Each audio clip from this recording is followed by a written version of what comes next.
Okay, hello everybody.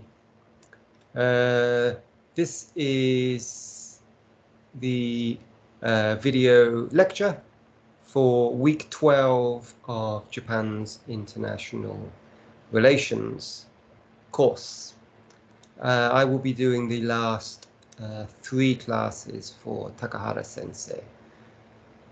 Okay, so we are talking today about Japanese ODA, and I'm going to give you an outline of the history of Japan's ODA, how Japan's ODA is connected to Japan's foreign policy, and how ODA, of course, then is also connected to Japan's international relations, or ODA is part of Japan's international relations. So the title of this class is Japan's Rise to ODA Superpower, because for a short time Japan was the #1 donor of ODA, meaning that Japan gave the most. Okay, so we're talking about ODA, and we're going to be talking then also later about JICA. So this is the contents of this class. I'll give you a short introduction to ODA to explain what ODA is. And then I'll be talking about the history of ODA. And so I've divided this into 4 parts.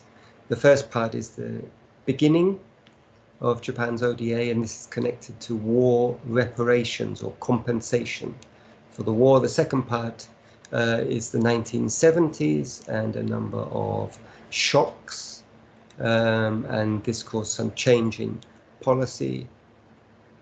And then the boom of the 1980s, when Japanese ODA increased very dramatically, and then finally the end of the Cold War.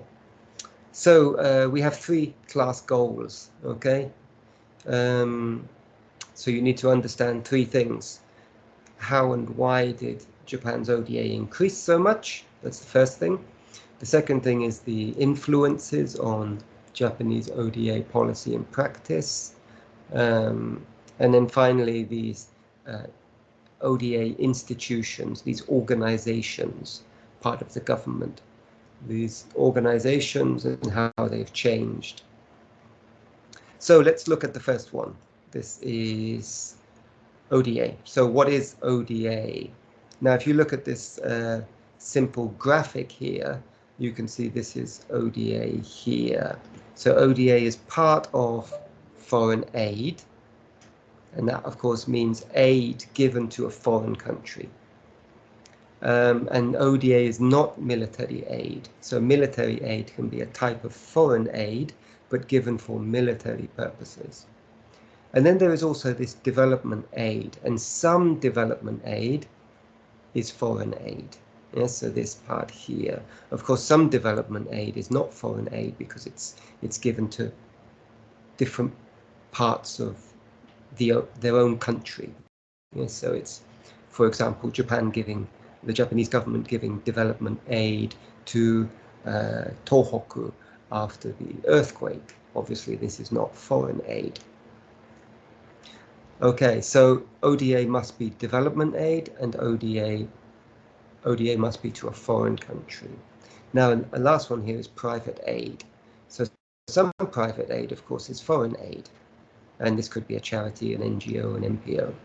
But ODA is not private aid, which means public, given by the government. Okay, so let's have a look. So ODA must be state to state. This means government to government. So ODA is from one developed country to one developing country. But of course, ODA can be through an NGO or an MPO.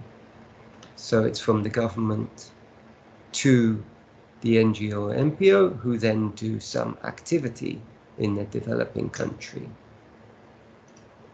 ODA can also be through an IGO, an intergovernmental organization. So examples of this are the World Bank, the United Nations. So again, from the developed country, the government in the developed country, through the IGO to the developing country. Okay, so the first part of what is ODA is public, state to state. Now, ODA must also be for the purpose of economic and social development in the recipient country. Recipient means receiver. So it must be the main purpose. So the main purpose of the aid must be development. Now, of course, it can have another purpose, but the main purpose must be development. And then finally, we have three conditions for ODAs: state to state, for development, and this is the last one here. ODA must be concessional. Now, concessional means cheaper than the market. We have a couple of examples here. So if you use your Kyoto Sangyo University card and you go to the cinema, for example, you can get a concessional ticket, and it's a student price. Yes, cheaper than regular price. Also for train, you can get gakuari, which is a student price. So these are both concessional prices. So ODA must be concessional. And this means, of course, the interest rate is cheaper than the market. So if we have a look at a picture from JICA, we can see these three different types of ODA. So grants, technical assistance, and loans. So here we have ODA, and there are two types. Bilateral means one state to one state. Bi means two, yes? And then multilateral means through an intergovernmental organization, as I said before, like the World Bank or the United Nations. Now, bilateral aid, you have two basic types, grants and loans. And then within grants, you have this technical cooperation and then grant aid.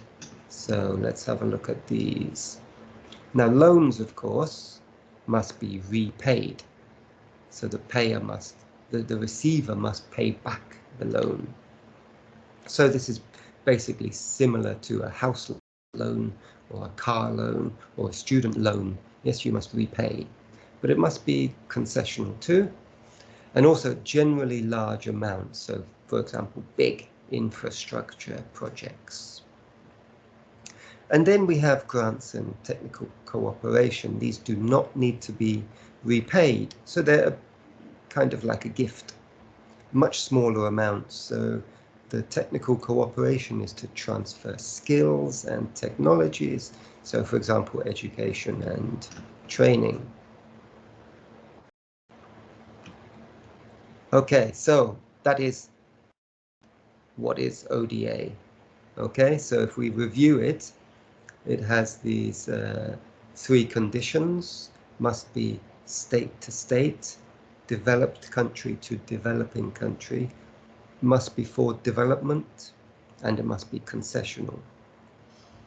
Okay, and then we also have these three types: loans, generally large, for infrastructure, they need to be repaid, and then grants and technical cooperation, these do not need to be repaid, and they're usually for education and health, training.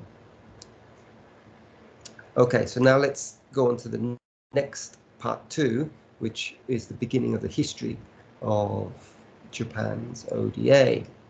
And for this, we have to go back to World War II. So during World War II, Japan built this very large empire in East Asia. And so these countries were controlled for a short time by the Japanese military. And also there was serious fighting. So lots and lots of damage was done to many countries of Southeast Asia. And of course, Japan had to accept responsibility for this war, and that meant that Japan should also pay reparations.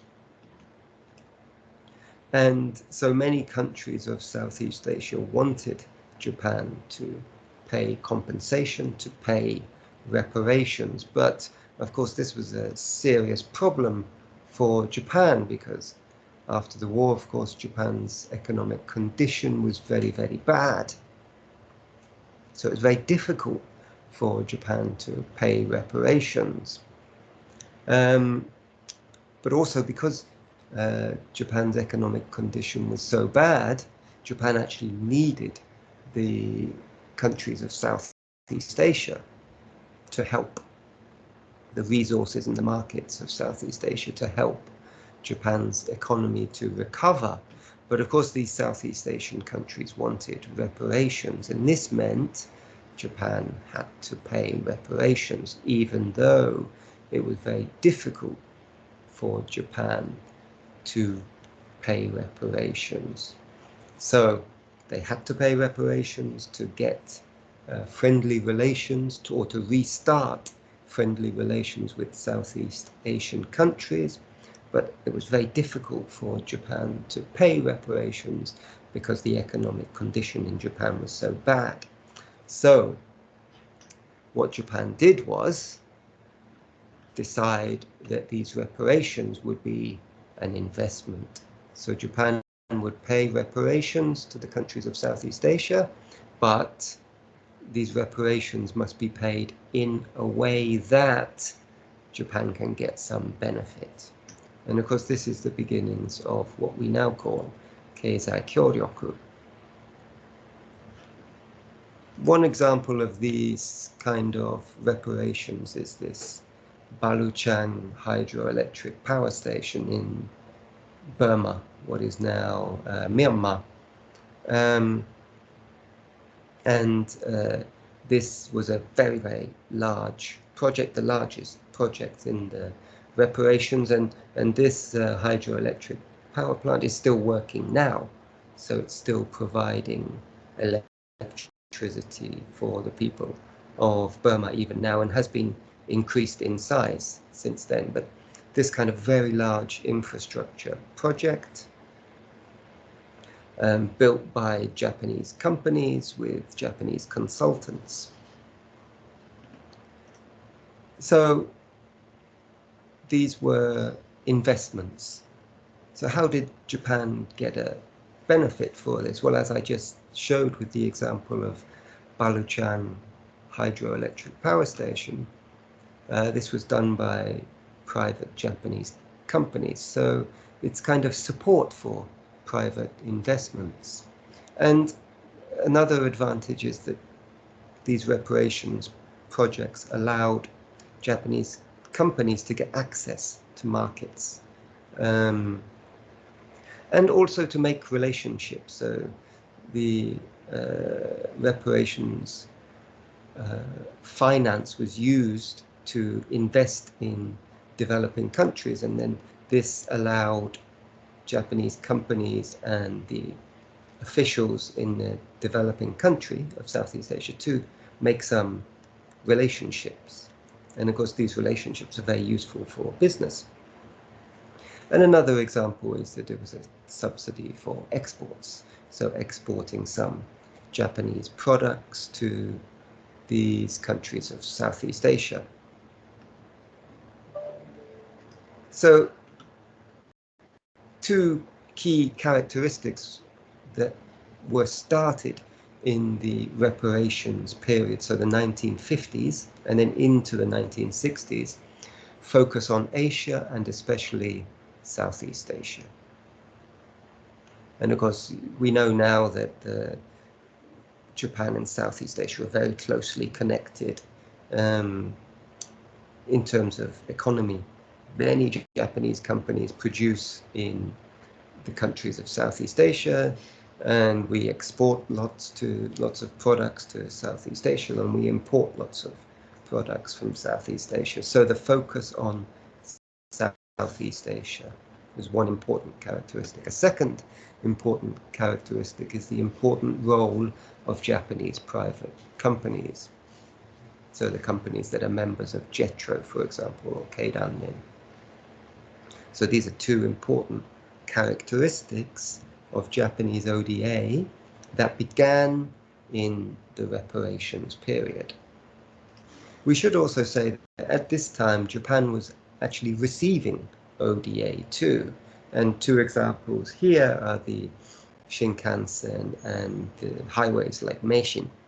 So Japan was receiving World Bank loans for these kind of big infrastructure projects in Japan. But many European countries were also like this, so they were receiving aid and at the same time giving aid. Okay, so that's the first period of Japan's ODA, is this reparations period, so 1950s and into the 1960s. And in the 1960s, we have this development decade. So some new ODA institutions were being made in Japan, and I should say also in other countries too, like America and France and UK and Germany and Sweden. They were all making these kind of ODA institutions, these parts of the government that would focus only on ODA. So we can see here that the Overseas Economic Cooperation Fund, which would manage ODA loans, and then the Overseas Technical Cooperation Agency and Japan Overseas Cooperation Volunteers. Both of these two would later become JICA. And of course, also during the 1960s, Japan's economy took off. We have the economic miracle and the doubling in size of Japan's economy. And at the same time, we have a dramatic increase in the amount of reparations and then ODA, from this small figure in 1960 to this very large figure in 1971, 10 years later. But then in the 1970s, we have these shocks. And let's look at these shocks, and then we'll look at the response.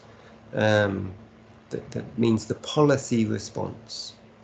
So these shocks can be divided into these three: the Nixon shocks, and the oil shocks, and then the shocks from Prime Minister Tanaka's visits to Southeast Asia. And then the responses. And one response was this comprehensive national security, kind of a new idea or a new way of looking at security. Then the Fukuda doctrine and resource diplomacy. So let's go to the Nixon shocks. Well, the first Nixon shock was that he took the dollar off what we call the gold standard. So until this time, the value of the dollar was linked to the value of gold. But Nixon cut that because he was worried that the value of the dollar was going down so much that many countries would ask their dollars to be exchanged for gold, and the US didn't have enough gold. So in this way, Nixon really had no choice but to take the dollar off the gold standard. And another big shock for Japan anyway, well, I think probably for the world, was the diplomacy. Very, very clever diplomacy by President Nixon and Kissinger to establish friendly relations between America and China. But of course, this was a lot of secret diplomacy, so it came as a shock.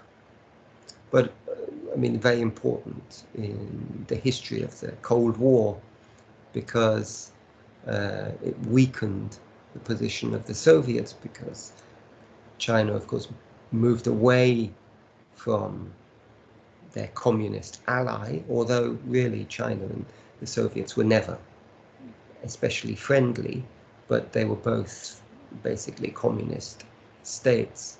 But anyway, Nixon's diplomacy to make friendly relations with China, because moved China away from the Soviet Union and weakened the position of the Soviet Union. So it was very, very clever diplomacy on behalf of Nixon and Kissinger. Perhaps we could say the beginning of the end of the Cold War. So we have these two Nixon shocks. these two Nixon shocks of the gold standard and establishing friendly relations between China and America. And then we have the oil shocks, and of course the oil shocks were a dramatic increase in the price of oil after the Arab OPEC members said they would reduce production of oil. So the Arab oil producing countries were trying to use oil as a kind of tool of diplomacy. But it had a dramatic impact on the global economy, and especially on the developed countries who were importing lots of oil. So that's the second shock. And then the third shock was these anti-Japanese demonstrations that occurred when Prime Minister Tanaka visited Thailand and Indonesia. And this was basically to do with the way that Japanese businesses were doing business in these countries, and there was some anti-Japanese feeling at this time.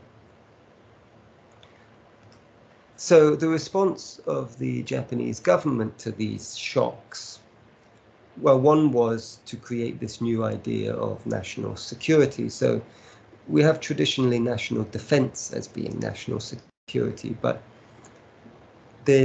what was created at this time was this comprehensive national security, which included defense and then the import of natural resources, which were necessary for Japan's economy. So it was a right move to think of these as a security issue, but importantly, it meant that then ODA could be used for resource diplomacy.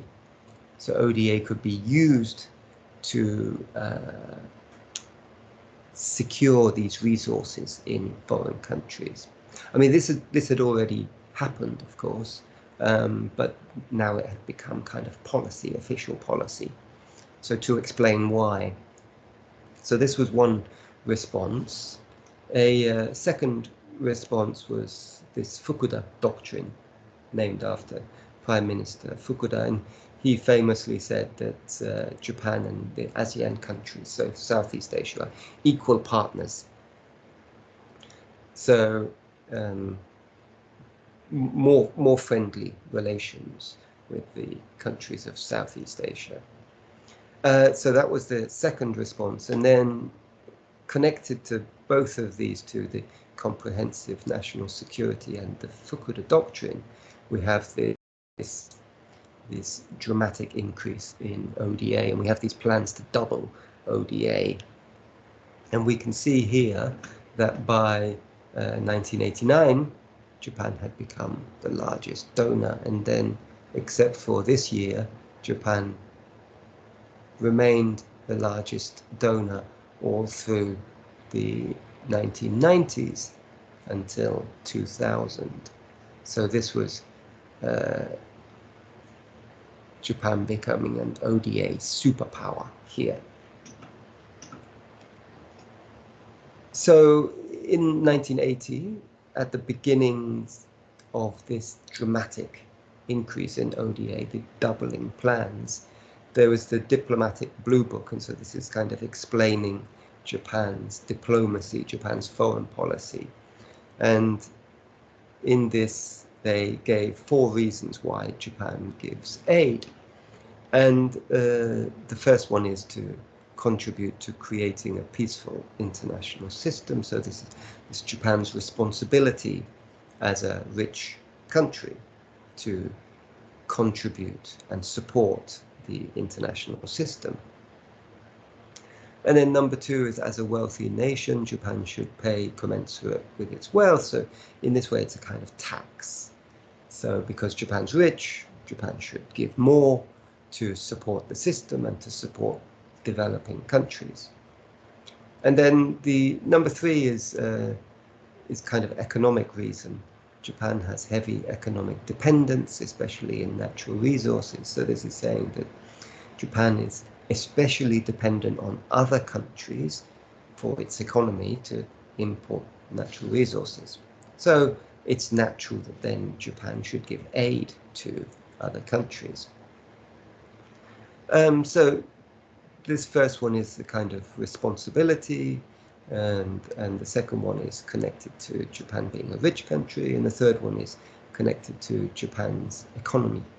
And then finally we have this idea of Japan as a non-Western advanced nation. So all of the other ODA donors are Western countries, so Western Europe, North America, Australia, New Zealand. Of course, this is not true now. Other non-Western countries are also ODA donors now, but Japan was the first of these. So here we see this kind of outline of why Japan should give aid and why Japan does give aid. And then, of course, in the mid 1980s, we have this terrible scandal. And what had been happening is that Japanese companies had been paying Filipino officials to sign ODA contracts. So it was a very big corruption scandal.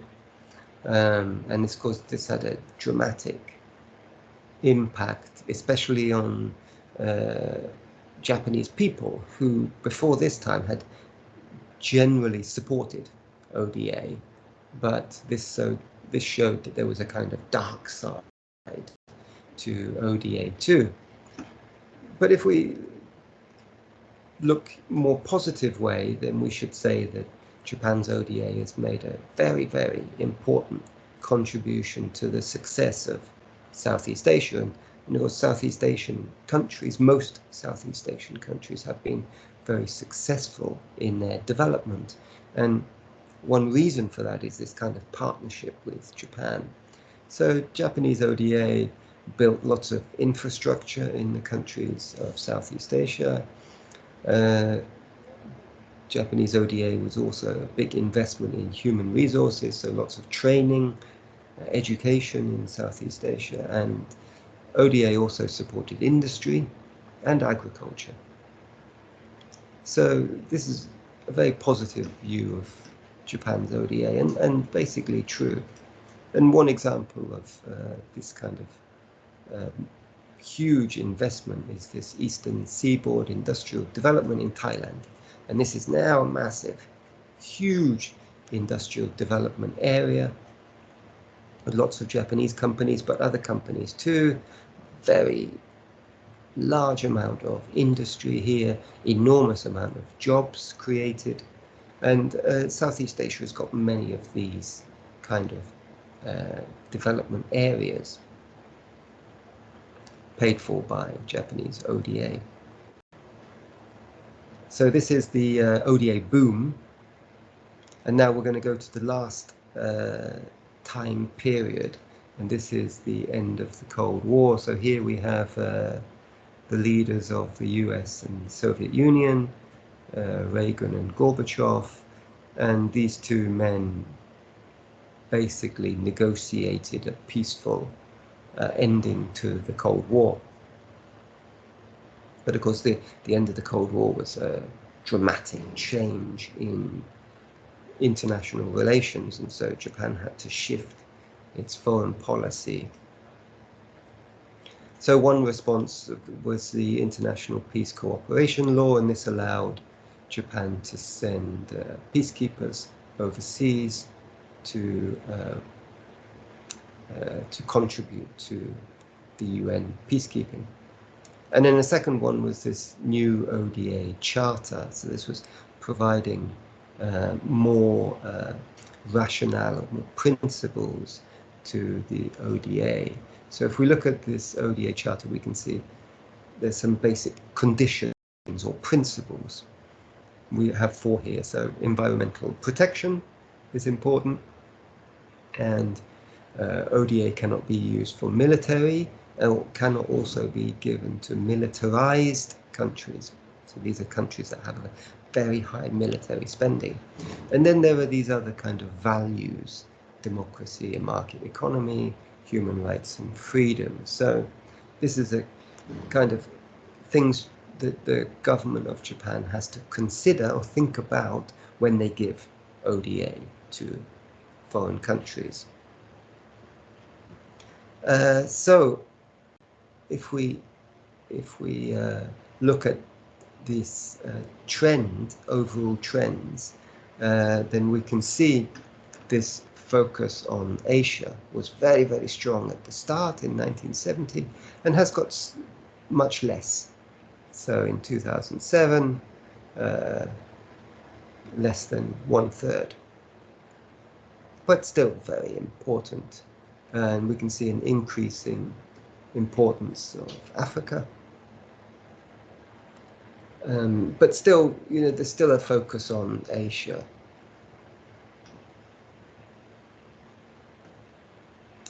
Okay, so that is the history of Japan's rise to ODA superpower. Don't forget, please read the resume that is on Moodle. And you have also homework questions on Moodle. The next class, class number 13, will be on Japan's response to the 9/11 terrorist attacks. Is that okay, everybody?